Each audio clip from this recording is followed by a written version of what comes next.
नमस्कार, मैं कमलेश कबीर आपका एक बार फिर स्वागत करता हूं इस नए एपिसोड में। आज के इस एपिसोड में हम बात करेंगे तृणमूल कांग्रेस की। पश्चिमी बंगाल से एक बड़ी खबर, और खबर यह है कि जो अप्रैल 2025 में भारत सरकार के द्वारा एक अधिनियम संसद से पारित और पास कराया गया, वक्फ संशोधन अधिनियम। तो वक्फ संशोधन अधिनियम को लेकर विपक्षी दल हमेशा जो है वो केंद्र सरकार के खिलाफ खड़े दिखाई दिए। कारण सिर्फ और सिर्फ एक, और वो कारण था मुस्लिम तुष्टीकरण। किसी भी तरीके से मुस्लिम मतदाताओं को अपनी ओर आकर्षित करना। लेकिन अब लगता है कि उसमें विपक्षी दल जो है वो कामयाब होते हुए दिखाई नहीं दे रहे। अब आप देखिए, बिहार के चुनाव में तेजस्वी यादव ने एक बड़ा दांव खेला, और तेजस्वी यादव का वो स्टेटमेंट याद करिए कि अगर उनकी सरकार सत्ता में आती है तो वो वक्फ संशोधन अधिनियम को कूड़ेदान में फेंक देंगे। क्या हुआ? सीमांचल में वो सीटें जो मुस्लिम बाहुल्य सीटें थी वो भी आरजेडी और महागठबंधन हार गया। तो इससे साफ तौर से लगता है कि अब विपक्ष जो है वो भी ज्यादा समय तक मुसलमानों को बेवकूफ नहीं बना सकता। हालांकि यहां पर जब हम मुस्लिम मतदाता की मानसिकता को पढ़ने का प्रयास करते हैं तो आज भी इस बात को डिनाई नहीं किया जा सकता कि मुस्लिम मतदाता जो है वो भारतीय जनता पार्टी के खिलाफ वोट करते हैं। या फिर हम कह सकते हैं कि मुस्लिम मतदाताओं का रुझान जो है वो उसी तरफ होता है जो पार्टी, चाहे विपक्ष की कोई भी पार्टी हो। पहले कांग्रेस पार्टी एक छत्र राज करती थी इनके वोट बैंक के ऊपर, लेकिन अब जो है वो साफ तौर से दिखाई देता है जो पार्टी भारतीय जनता पार्टी को हराने में सक्षम है, ये वोटर जो है वो उसी तरफ देखते हैं। और यही एक आपने देखा कि जिस तरीके से जम्मू कश्मीर में धारा 370 हटने के बाद, और उस स्थिति में आप देखिए जब भारत सरकार जीरो टॉलरेंस की आतंकवाद की जो नीति थी उसके खिलाफ एक अभियान के रूप तौर पर जो है वो जम्मू कश्मीर में सेना काम कर रही है। वहां पर घाटी में जो चुनाव हुए, और पहली बार ऐसा हुआ कि बड़ी शांति के साथ जो है वो चुनावी प्रक्रिया पूर्ण हुई। एक भी पोलिंग बूथ से कोई खबर नहीं आई कि दोबारा जो है वो वहां पर मतदान प्रक्रिया करवानी पड़ेगी। लेकिन बावजूद इसके आपने देखा कि भारतीय जनता पार्टी को कितनी सीटें मिली, कश्मीर घाटी में कितने वोट मिले। तो एक बार फिर जो है वो उमर अब्दुल्ला की सरकार बनी, या हम कहें कि गठबंधन की सरकार बनी। तो स्थिति जो है वो कमोबेश एक ही जैसी है। अब ऐसी स्थिति में आजादी के बाद से ही लगातार जो है वक्फ के नाम पर मुसलमानों को असीमित जो है वो पावर देने का काम किया, शक्ति देने का काम किया भारत में जो तत्कालीन सरकार थी कांग्रेस पार्टी की सरकार ने। वरना आप देखिए, जिस देश में मुगल जो है वो एक आक्रांता बनकर आए, उस देश में आप सोचकर देखिए कि वक्फ प्रॉपर्टी कैसे हो सकती है। कारण नंबर 1, क्योंकि जो मुगल आक्रांता थे उन्होंने यहां पर जमीनों के ऊपर कब्जा किया था, ये उनकी जमीनें नहीं थी, पहला कारण। दूसरा, जब 1947 में यह देश आजाद हुआ तो इस देश का बंटवारा हुआ, और बंटवारे के रूप में एक पाकिस्तान बना और दूसरा भारत। तो पाकिस्तान की नींव ही धर्म के आधार पर बनी। तो जब मुसलमानों के लिए एक अलग जमीन की, एक अलग देश की जो है वो मांग रखी गई, अलग देश बनाया गया, तो फिर मुसलमानों की संपत्ति या वो कौन सा अधिकार है जो ये कहता है कि आप संपत्ति को वक्फ कर सकते हैं?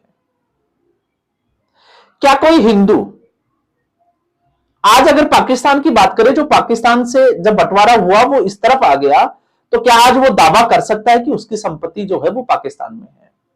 लेकिन केंद्र सरकार की जो गलतियां थी उस वक्त की, आप सोचकर देखिए पाकिस्तान को, पाकिस्तान में एक दो जगह को छोड़कर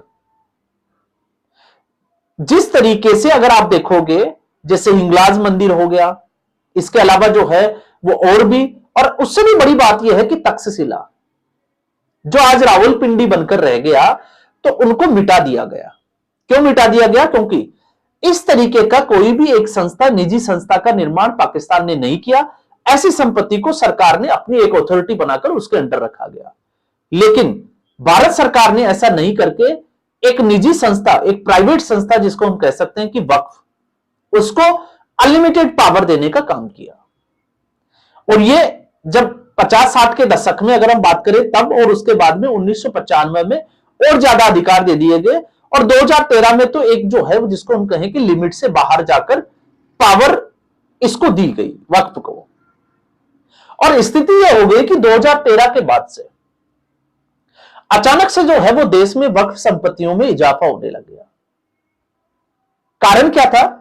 कारण यह था कि अगर किसी को भी वक्फ जो है, वक्फ बोर्ड किसी भी संपत्ति को दावा कर सकता है, और दावा करने के बाद में आप जो है वो किसी कोर्ट की शरण में भी नहीं जा सकते। ट्रिब्यूनल कोर्ट जो है वो फैसला करेगा, और जो वक्फ बोर्ड होगा उसमें सारे जो सदस्य हैं वो उसी समुदाय विशेष से आएंगे। तो ऐसी स्थिति में आप कैसे उम्मीद कर सकते हैं कि आप जो है वो निष्पक्ष, आप जो है वो कानूनी प्रक्रिया में जा सकते हैं?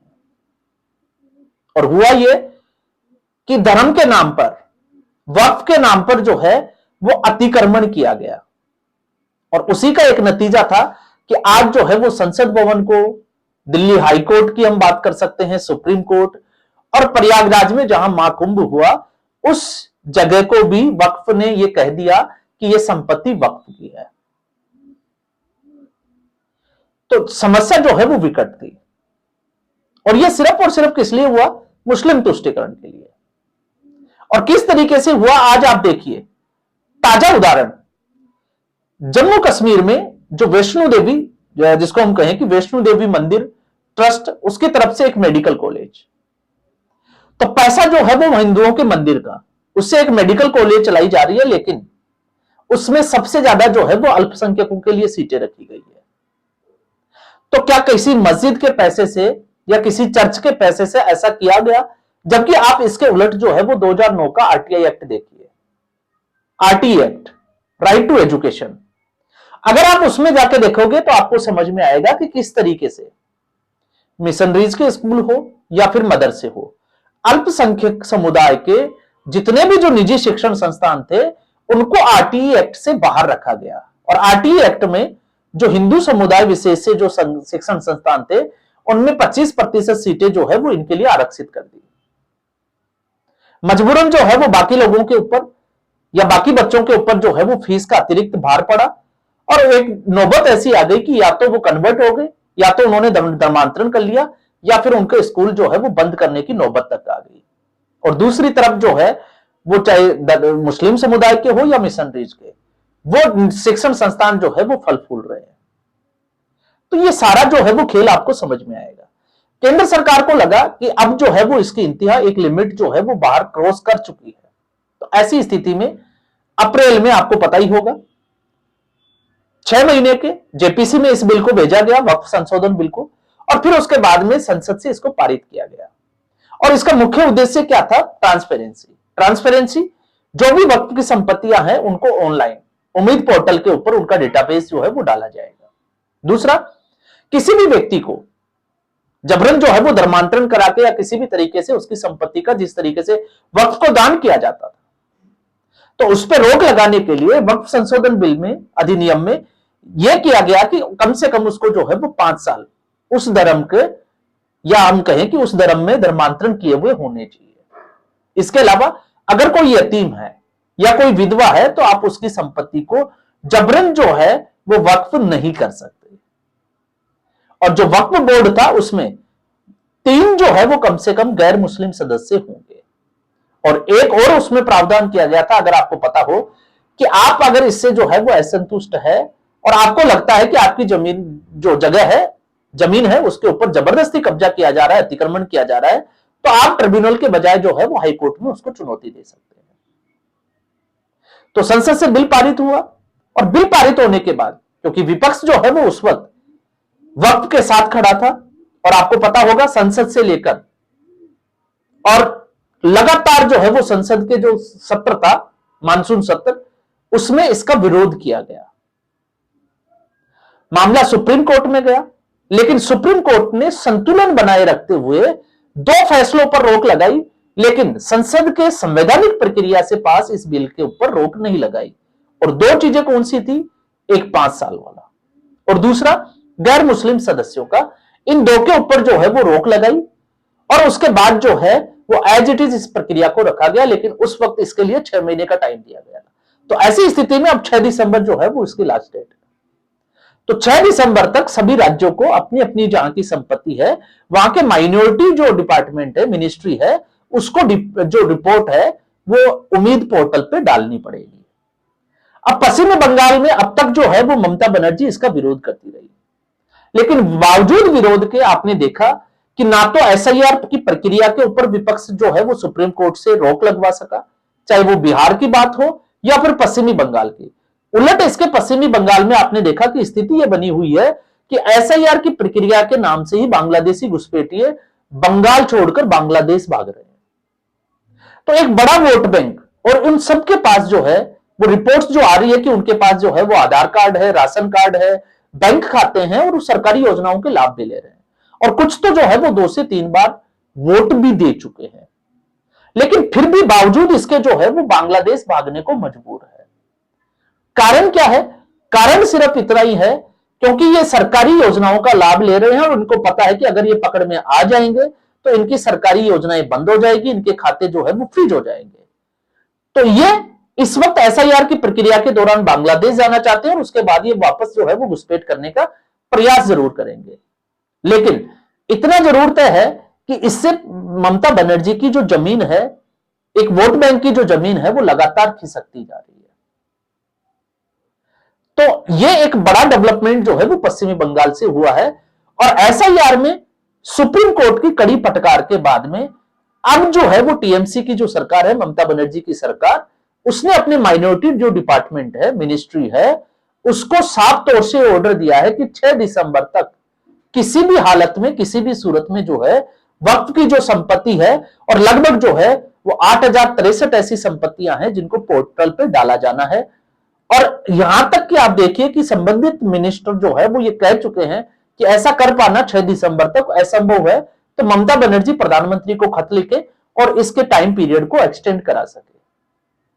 तो फिर सवाल ये उठता है कि अचानक से ममता बनर्जी इसके लिए तैयार कैसे हुई? तो इसके पीछे के कारण को अगर आप समझोगे, एक घुसपैठिया जो कार्ड जो है वो ममता बनर्जी और विपक्ष खेलना चाह रहा था, उसमें वो कामयाब होती हुई दिखाई नहीं दे रही है। दूसरी, कांग्रेस पार्टी पश्चिमी बंगाल में तृणमूल के साथ कितनी खड़ी है, यह भी बड़ा इंपॉर्टेंट है, क्योंकि यहां पे कांग्रेस पार्टी की भूमिका विपक्षी दल की है और सत्ता पक्ष में भारतीय जनता पार्टी नहीं है, इस वक्त टीएमसी है। तो कांग्रेस पार्टी की भी समस्या यह है कि वो भारतीय जनता पार्टी के ऊपर वहां पर हमला नहीं बोल सकती, उसको टीएमसी के ऊपर जो है वो टारगेट करना है। तो ये गठबंधन की भी एक समस्या है कि कितने दल जो है वो आपस में साथ खड़े हैं।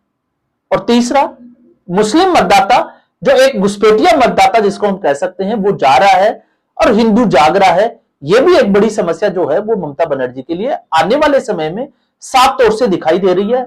और फिर उसके बाद में है जिस तरीके से बीजेपी एक रणनीति के तहत काम कर रही है। तो अलग अलग मोर्चों पर ममता बनर्जी को चुनौती मिल रही है, और ऐसे में ममता बनर्जी जिस तरीके से भारत को हिलाने तक की बात कर चुकी है, तो एक ये भी डर है कि कहीं जो है वो पश्चिमी बंगाल में राष्ट्रपति शासन नहीं लग जाए, क्योंकि अगर ऐसा होता है तो फिर राज्य मशीनरी ममता बनर्जी के हाथ से निकल जाएगी। तो आज के एपिसोड में बस इतना ही। उम्मीद करूंगा वीडियो एपिसोड आपको पसंद आया होगा। वीडियो को लाइक करें, शेयर करें, चैनल जरूर सब्सक्राइब करें। धन्यवाद।